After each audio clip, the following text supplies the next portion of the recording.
Welcome to movies master. Film के शुरू में हम कुछ बच्चों को देखते हैं तो इतने में जिमी नाम के लड़के की मोम आकर इन्हें कहती है कि यहाँ से बाहर मत निकलना।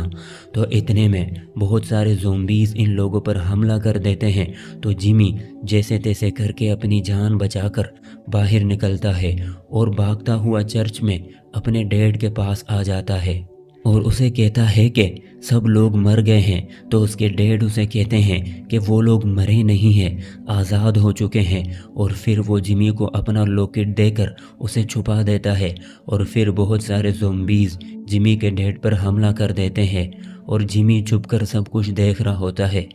और फिर 28 साल बाद एक आइलैंड दिखाया जाता है जो कि समुंदर के बीचों बीच होता है और पानी की वजह से ज़ोंबीज़ यहाँ तक पहुँच नहीं सकते। तो बचे हुए इंसान इस आइलैंड पर रह रहे होते हैं। तो यहाँ पर हम एक छोटी सी फैमिली देखते हैं, स्पाइक और उसकी बीमार माँ और उसके डैड जिमी। तो जिमी स्पाइक को मेन लैंड पर शिकार के लिए ले जाने वाला है। तो स्पाइक की माँ जिमी पर गुस्सा होती है। वो कहती है कि वहाँ पर ज़ोंबीज़ हैं तो तुम स्पाइक को वहाँ नहीं ले जाओगे। तो स्पाइक अपनी मोम को कहता है आप फिक्र मत करो, मैं वहाँ नहीं जाऊँगा। और फिर जिमी स्पाइक को लेकर मेनलैंड की तरफ जाता है और इस आइलैंड और मेनलैंड के बीच एक नेचुरल ब्रिज होता है जो कि सिर्फ 4 घंटों के लिए ही नज़र आता है। और 4 घंटों बाद जब पानी का बहाव बढ़ता है तो ये ब्रिज पानी में डूब जाता है। मतलब दिन में सिर्फ एक ही बार ये ब्रिज खुलता है। तो इन लोगों के पास सिर्फ 4 घंटे हैं शिकार करके वापस आने के लिए। और फिर ये लोग ब्रिज पार करके मेन लैंड तक पहुंचते हैं।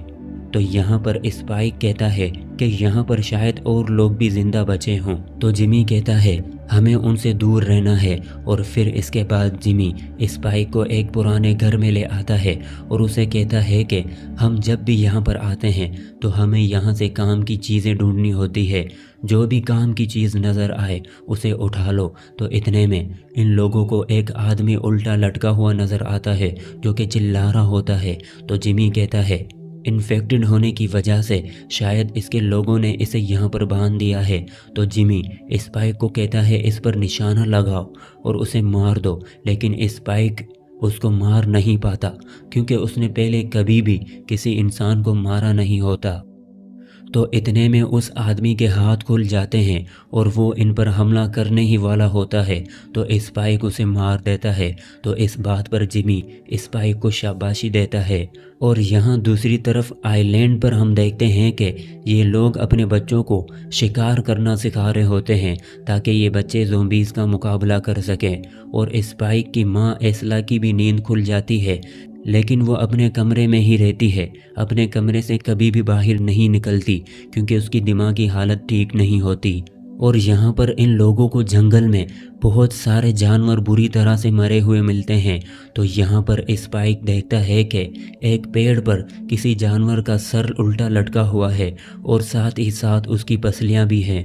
तो ये देखकर जिमी कहता है ये काम अल्फा ज़ोंबीज़ का है और वो बाकी ज़ोंबीज़ से काफ़ी ज़्यादा तेज़ और समझदार भी हैं। तो हमें यहाँ से निकलना होगा, यहाँ पर ख़तरा है।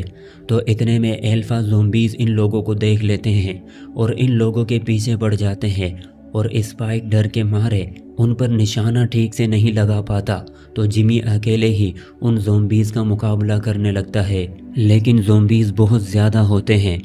तो जिमी अकेला उनका मुकाबला नहीं कर पा रहा होता। तो वो स्पाइक को लेकर फिर से उसी पुराने घर में आ जाता है और यहाँ ऊपर छुपने की जगह होती है। तो ये लोग ऊपर छुप जाते हैं और यहाँ आइलैंड पर ये लोग जिमी और स्पाइक के आने का इंतज़ार कर रहे होते हैं। लेकिन शाम हो जाती है और ये लोग वापस नहीं लौटते क्योंकि अल्फा ज़ोंबीज़ की वजह से ये लोग उसी घर में छुपे हुए हैं। और अब पानी ऊपर आने की वजह से ब्रिज भी डूब चुका है तो इसलिए ये लोग वापस नहीं जा सकते। तो इन लोगों को सुबह तक इंतज़ार करना होगा। तो यहाँ पर स्पाइक देखता है कि काफ़ी दूर से रोशनी नज़र आ रही है, शायद वहाँ किसी ने आग जलाई हुई है। तो स्पाइक जिमी को कहता है कि शायद वहाँ कोई गांव होगा। तो जिमी कहता है नहीं, वहाँ कोई गांव नहीं है। तो स्पाइक पूछता है तो वहाँ पर क्या है। तो जिमी कहता है मैं नहीं जानता कि वहाँ पर क्या है। और फिर आधी रात को बहुत सारे हिरन का झुंड यहाँ से भागता हुआ गुजरता है, जिसकी वजह से ये घर हिलने लगता है और गिरने वाला होता है। तो जिमी स्पाइक को उठाकर उसे घर से बाहर निकालता है और इन लोगों के निकलते ही घर गिर जाता है। तो जिमी स्पाइक को लेकर ब्रिज की तरफ बढ़ता है और क्योंकि सुबह होने वाली है तो ब्रिज भी बाहर निकलने वाला है। तो ये लोग ब्रिज के रास्ते से पानी से होते हुए जाने लगते हैं। तो यहाँ पर ऊपर से एक ज़ोंबी इन लोगों को देख लेता है, तो वो भी इनका पीछा करते हुए उस ब्रिज के रास्ते से इनके पीछे आने लगता है। तो जिमी उस पर तीर से हमला भी करता है, पर कोई फ़ायदा नहीं होता और ये लोग आइलैंड के गेट के काफ़ी करीब आ चुके होते हैं। तो जिमी चिल्लाकर गेट पर मौजूद पहरेदारों से मदद मांगता है। तो दरवाजे पर मौजूद पहरेदार उस ज़ोंबी पर हमला करके उसे मार देते हैं, लेकिन यहाँ की इंचार्ज जेनी इन लोगों को अंदर आने नहीं देती। तो जिमी जेनी को समझाता है कि हम लोग इन्फेक्टेड नहीं है, हमें अंदर आने दो। और फिर अंदर आकर सारे लोग स्पाइक के वापस आने पर पार्टी करते हैं। तो यहाँ पर जिमी किसी लड़की के साथ होता है। तो ये देखकर स्पाइक को बिल्कुल भी अच्छा नहीं लगता कि उसका डैड उसकी मोम को धोखा दे रहा है। तो स्पाइक दुखी होकर अपने अंकल के पास आ जाता है। तो स्पाइक अपने अंकल को बताता है कि मैंने वहाँ जंगल में आग जलती हुई देखी। तो उसके अंकल बताते हैं कि वो डॉक्टर केल्सन होंगे और उनकी दिमागी हालत ठीक नहीं है और वो पिछले 3 सालों से वहीं पर है। तो स्पाइक कहता है अगर वो डॉक्टर हैं तो वो मेरी मोम का इलाज भी कर सकते हैं। तो उसके अंकल कहते हैं इस बारे में तुम अपने डैड से बात करो। तो स्पाइक अपनी मोम के पास आकर सो जाता है और सुबह उसकी मोम अजीब सी बातें कर रही होती है। तो इतने में जिमी भी यहाँ पर आ जाता है। तो स्पाइक जिमी को कहता है कि आपने मुझे बताया क्यों नहीं कि वहाँ जंगल में एक डॉक्टर है जो मेरी मोम की मदद कर सकता है।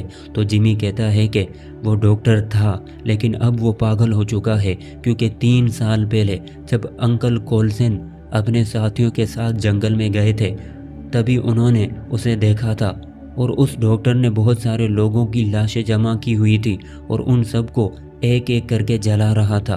तो उसने अंकल कोल्सन को भी अपने पास बुलाया, लेकिन वो उनके पास नहीं गए और तब से कोई भी वहाँ नहीं गया और हम भी वहाँ नहीं जाएंगे।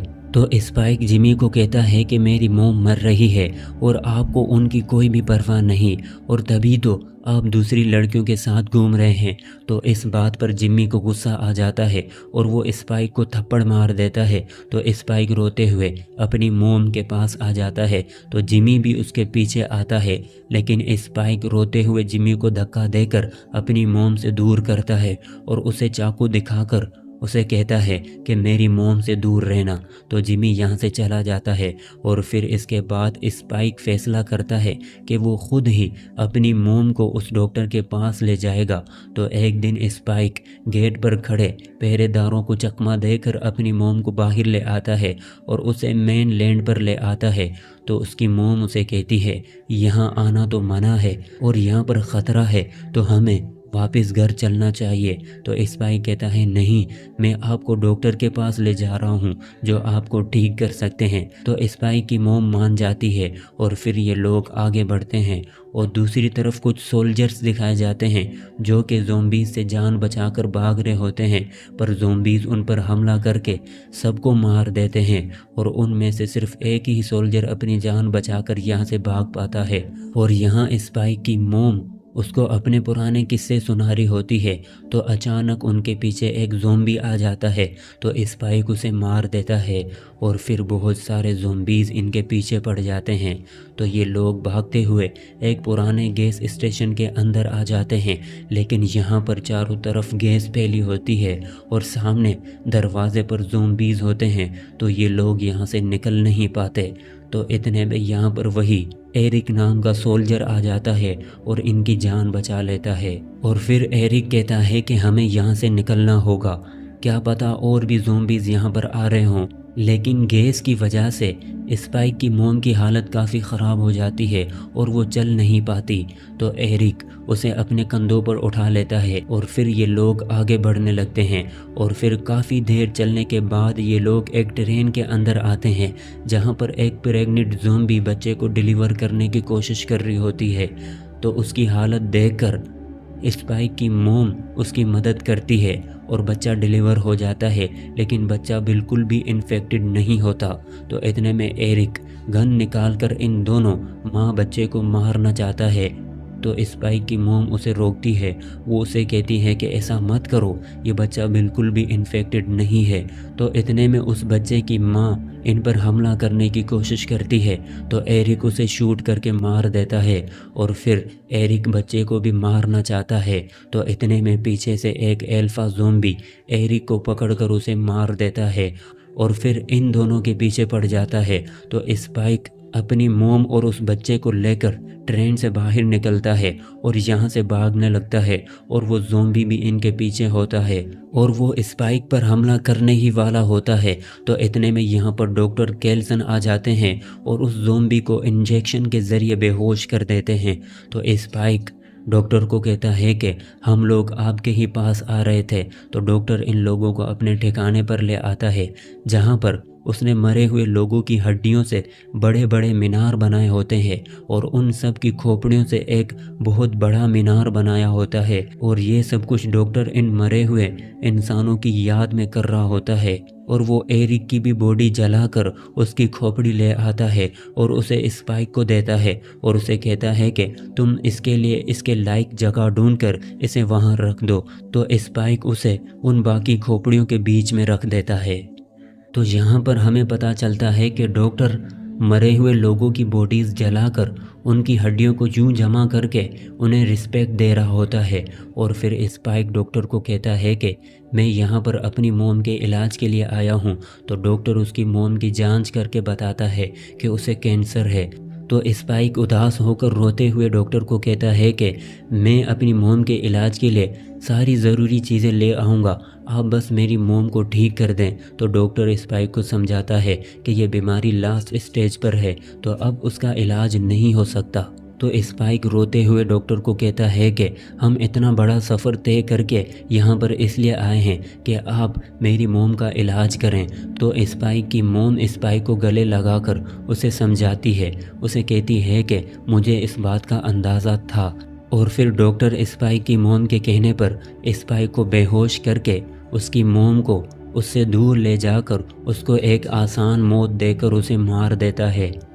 और जब स्पाइक को होश आता है तो डॉक्टर उसे उसकी माँ की खोपड़ी देता है और उसे समझाता है कि तुम्हारी मोम को वैसे भी मरना था और उस बीमारी की वजह से वो तड़प तड़प कर मरती, तो इसलिए उसने एक आसान मौत चुनी। और फिर डॉक्टर उसे कहता है कि तुम अपनी मोम की खोपड़ी को उसकी लायक जगह पर रख दो। तो स्पाइक अपनी मोम की खोपड़ी को सबसे ऊपर वाली जगह पर रख देता है। और फिर अगली सुबह एक एल्फा ज़ोंबी इन पर हमला कर देता है।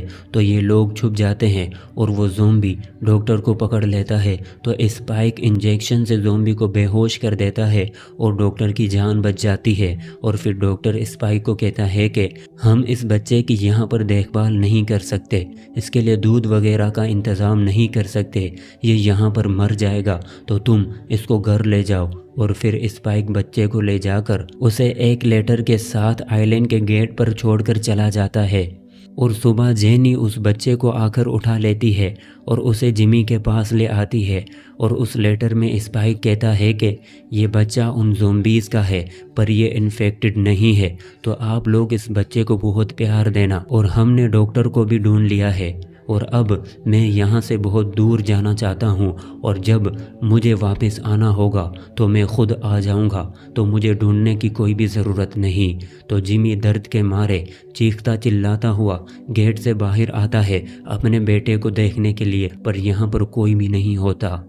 और यहाँ दूसरी तरफ बहुत सारे ज़ोंबीज़ स्पाइक के पीछे पड़ जाते हैं। तो यहाँ पर कुछ लोग आकर उसकी मदद करते हैं और इन लोगों का लीडर वही फिल्म की शुरुआत वाला छोटा सा लड़का जिमी होता है, जो कि अब काफ़ी बड़ा हो चुका है। तो स्पाइक इन लोगों के साथ मिलकर अपनी आगे की जर्नी पूरी करेगा। और इसी के साथ ये मूवी यहीं पर ख़त्म होती है। और ये वीडियो आपको कैसी लगी कमेंट बॉक्स में अपनी राय का इजहार ज़रूर कीजिएगा।